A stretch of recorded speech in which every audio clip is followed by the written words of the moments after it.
Rasa cinta dan sayang katanya ke Nabi berbutoi-butoi melekat di dalam hati. Pagalan tuan perah benan padum minggu yang kau likut, Nabi katanya Nabi Muhammad dihina oleh Presiden Perancis yang nanti kron lagi nak buat lempron. Dihina Nabi katanya Nabi Muhammad, dibantu orang yang pegang karton Nabi, maka dihina lagi hingga Buddha hurung-hurung Islam yang cinta ke Nabi, yang pegat orasi, yang kuku bakmi, yang deng bak pineh jalan, kami tidak menerima. Nabi kami dihina. Tapi orang hanali cinta, hanali merasa bengih. Nah yang seolah kawannya Nabi jamunkan dihina, dirham Nabi sampai mendarah gatal, tapi Nabi kesabar hana gelawan.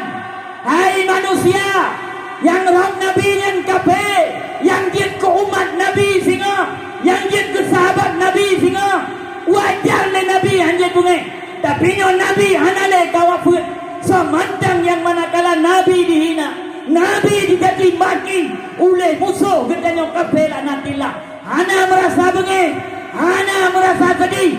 Yang kapan nyanyi yang adalah bijak-bijak munafik. Munafik mak. Maka salah sabah katanya untuk tabela Nabi tak, kita gagalkan produk-produk Perancis. Tak produk-produk Perancis yang perlu kita gagalkan lagi katanya. Yang pertama ini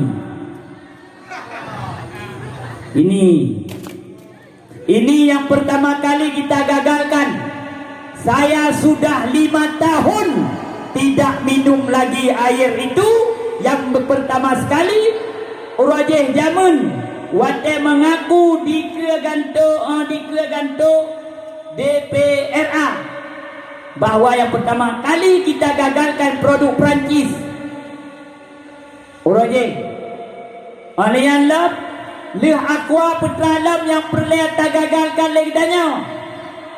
Ia lain dum Fanta, Sprite dan lain-lain sebagainya. Kemudian Fit. Alian yang perlu kita gagalkan dalam legedanya susu-susu yang ijib dia ni gedanya. Punya cinta ke Nabi ratnan bela cara lain hana. Saya kuku, saya cinta Nabi mai dengar dari kafe ngai pariwan ngrau.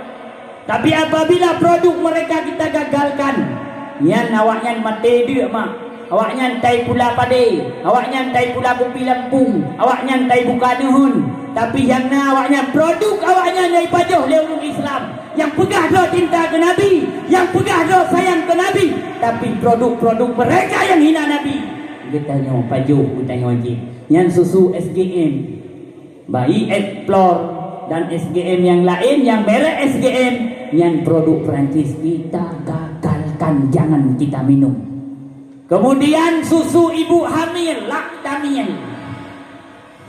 Nah jejib Laktamil yang baik dinujib ahlnya ada bubuh bak muka pelembab Garnier, baik pelembab siang atau pelembab malam, yang baik lima pakai yang produk awaknya. Apabila kita nyo Islam tamu pakat Bandung balik dah baju, mabutai dah baju, tunggu ia kuah hanya dah jeb le, nak ia kuah do teman-teman buka taring membeli aja, jeb ia je. Purusan, dah aqua ayai buka ia jeh, hana pura begitu, hana dia ajak le, naik buka dia aqua, ilampau saka, le mineral ataupun ro ia aqua. Karo ia aqua, tak ada dia jeb le, nyana tai produk le raja hino lampau saka. Ataupun tai produk le tangse, ataupun tai produk palain yang hana masalah mah. Bengkel nyanyian hana kejut le je pasal merek aqua, yang kejut le bukan hidup kuah je je. Baik pro kunan bangai. Ni dan ayah rusi do Bandung. Yo ke bertanda cinta tanyo ke Nabi. Kemudian Nabi